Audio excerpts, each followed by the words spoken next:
Hi everyone, it's Fionna Gossling from Roy LePage Real Estate Services in Oakville, and I'm here to talk to you about the recent Toronto Real Estate Board stats that were just released to the media. So I just finished reading a Financial Post article that talks, I think the headline said, I don't think I'm reading it from a piece of paper. The headline said, Toronto home prices to see biggest drop in almost 30 years. So it's not a great headline by any stretch of the imagination. It's also inconsistent with what is happening in the Oakville market. As many of you know, every month I go through and analyze the stats. The Toronto Real Estate Board publishes stats for all of TREB and all of the regions that they service. Oakville has its own real estate board, but the majority of the listings are also found on TREB, so that is a more complete source of data for us, although not perfect. When I look at the Oakville specific data coming out of TREB for March, our sales are up over February by about 60 sales.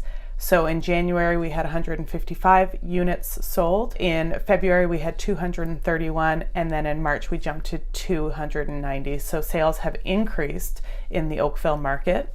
We do have more product that has come on the market.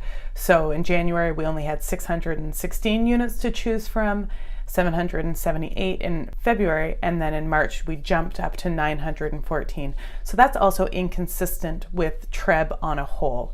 Our months of inventory are declining, which is an important factor to consider when you're looking at a balanced market, if it's a buyer's market or a seller's market.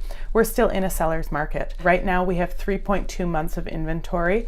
We're creeping towards a balanced market, but really we need about 5 months of inventory to get there. And that indicator is declining month over month. So back in January, we had 4 months of inventory. And our average sale price has increased. So this month, the average sale price, and remember averages aren't the best indicator, but our average sale price was $1,021,000 versus $1,005,000 in February and $1,004,000 in January. It wasn't a huge jump, but it was certainly an increase, and our days on market have come down. So all in all, the Oakville market is showing signs of being very healthy and improving, as opposed to the headlines that we read when we look at that whole Toronto data on a whole. If you wanted to check out a more detailed analysis of what's happening, have a look at my website, fionnagossling.com, and under the market update section, you can see what's been happening. I compare 2018 in one graph at the top, but then I break it down to look at detached houses versus townhomes and apartments and condominium apartments, because each tends to have a very different price point, and it is a micro market in terms of what's happening.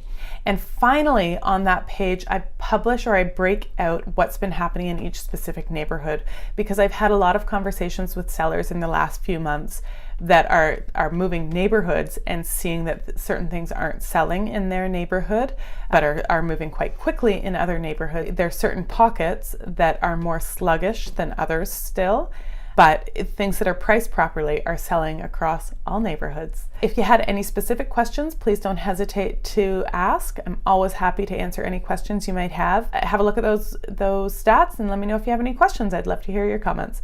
Take care.